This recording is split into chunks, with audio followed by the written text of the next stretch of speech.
श्रृंखलाएं बाधित हैं।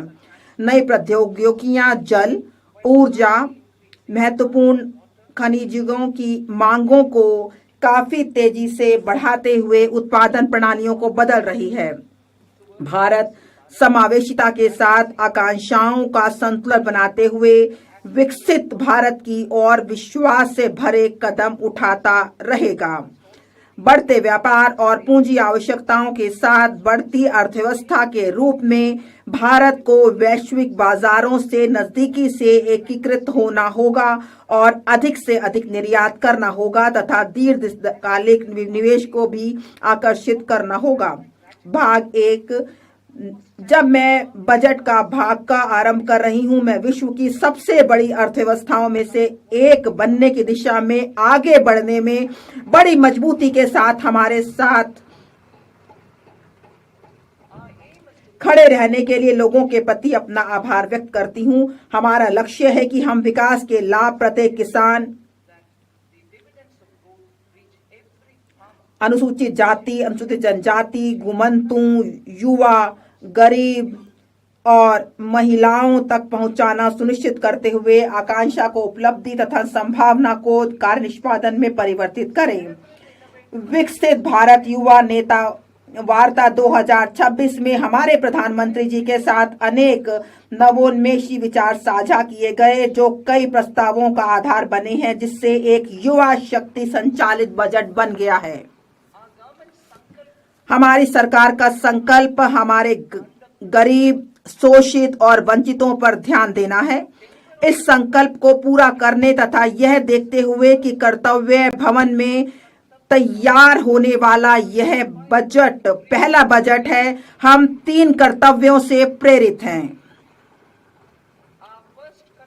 हमारा पहला कर्तव्य उत्पादकता और प्रतिस्पर्धा को बढ़ाते हुए आर्थिक विकास को तेज और सतत बनाए रखना तथा विश्व में बदल रही परिस्थितियों का सामना करने की क्षमता को विकसित करना है। हमारा दूसरा कर्तव्य हमारे लोगों की आकांक्षाओं को पूरा करना और उनकी क्षमताओं का निर्माण करना है ताकि वे भारत की समृद्धि के विकास में मजबूत सहयोगी बन सकें। हमारा तीसरा कर्तव्य जो सबका साथ सबका विकास के हमारे दृष्टिकोण के अनुरूप है, यह सुनिश्चित करना है कि अर्थपूर्ण भागीदारी के लिए प्रत्येक परिवार, समुदाय, प्रदेश और क्षेत्र की पहुंच संसाधनों, सुविधाओं और अवसरों तक हो। इस त्रिआयामी दृष्टिकोण के लिए एक सहायक परिवेश की आवश्यकता होगी। पहली आवश्यकता ढांचागत सुधारों की गति को निरंतर, अनुकूलन और प्रगतिशील बनाए रखना है। दूसरा, एक मजबूत और समुत्थानशील वित्तीय क्षेत्र, बजट जुटाने, दक्षतापूर्ण पूंजी आवंटन तथा जोखिमों के प्रबंधन का आधार है।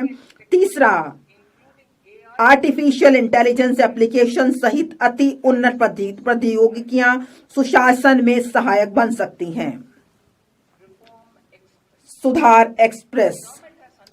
हमारी सरकार ने रोजगार के सृजन, उत्पादकता को बढ़ाने तथा विकास में तेजी लाने की दिशा में व्यापक आर्थिक सुधार किए हैं।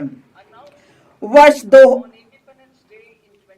2025 में स्वतंत्रता दिवस पर प्रधानमंत्री जी की घोषणा के पश्चात 350 से अधिक सुधारों को शुरू किया गया है। इसमें जीएसटी का सरलीकरण, श्रम संहिताओं का अनुसूचित करना तथा अनिवार्य गुणवत्ता नियंत्रण आदेशों को युक्ति संगत बनाना शामिल है। उच्च स्तरीय समितियां गठित की गई हैं तथा इसके साथ साथ केंद्र सरकार राज्य सरकारों के साथ मिलकर विनियमन हटाने तथा अनुपालन संबंधी अपेक्षाओं में कमी लाने की दिशा में काम कर रही है। सुधार एक्सप्रेस अपने मार्ग पर चल पड़ा है और यह हमारे कर्तव्य को पूरा करने में मदद के लिए अपनी गति बनाए रखेगा। अब मैं विशिष्ट प्रस्तावों की ओर बढ़ती हूँ। पहले कर्तव्य के तहत आर्थिक विकास में तेजी लाने और इसे बनाए रखने के लिए हमारे पहले कर्तव्य के अंतर्गत मैं 6 क्षेत्रों में पहलों का प्रस्ताव करती हूँ। पहला, 7 रणनीतिक और अग्रणी क्षेत्रों में विनिर्माण को तेज करना। 2, विरासत के औद्योगिक क्षेत्रों का कायाकल्प करना। 3, चैंपियन एमएसएमई का निर्माण करना। 4 अवसंरचना को सशक्त प्रोत्साहन प्रदान करना। 5 दीर्घकालिक ऊर्जा सुरक्षा और स्थायित्व सुनिश्चित करना। 6 शहर आर्थिक क्षेत्र विकसित करना।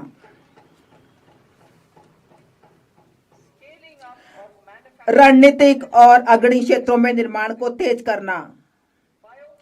बायोफार्मा शक्ति मतलब ज्ञान, प्रौद्योगिकी एवं नवाचार के माध्यम से स्वास्थ्य सेवा के लिए रणनीति। भारत का रोग बोझ गैर संक्रामक बीमारियों जैसे कि मधुमेह, कैंसर, ऑटोइम्यून डिसऑर्डर की ओर बढ़ते हुए देखा गया है।